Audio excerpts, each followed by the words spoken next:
With the new season of Siege, everyone's rushing to find the best spots for Denari's gadgets, so here's a few of them on Oregon. Super easy for you to use. The first one's here on kids into attic.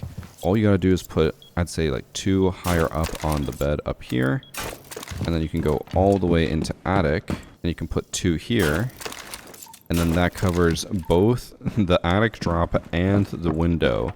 And not only does it cover it, it is doing 80 damage. The only downside to this setup is that if you have the typical head holes here, people can easily shoot these. So you're going to have to double reinforce attic, which might suck. This next spot is for the basement. I'd say this one's a bit more of a stretch, but it will cut off a pretty decent portion of the map. You can put 2 of the Denari gadgets here on the laundry machine. And then if you make a walk-through hole over here, you can put 3 on this locker here, and then that completely cuts off freezer and the main stairs pushing in. Like, you can't get past this without taking some damage, and since they're so far apart, I don't think the people at the bottom of the stairs are going to be able to really destroy it without just being out in the open. Now, last one's for dining kitchen or kitchen meeting. If you're going to be holding small tower a bit, you can put some Denari's over here in the hallway, and then put the others all the way over here. You can't go all the way to this wall because that is just unfortunately slightly out of the range. It's 21 meters, but if you put it on the blue plate here, you can even get it tilting a bit to the right so it's harder to see.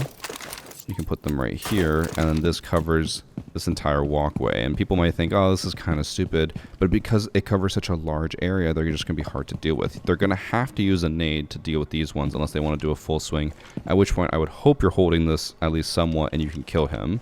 And you don't even have to use so many. Like, you could just use 2 or 3. So you just have those 2, and suddenly they're looking at this and like, is it worth wasting a nade to deal with one of them? Probably not. Is it worth trying to push in to deal with one of them? Probably not. Let's just find somewhere else to go. Which I think is the true power of Denari. I don't think it's about killing people. I think it's just about denying area, which all these spots I showed you today will do. So start using them if you just want to completely block an option for attackers.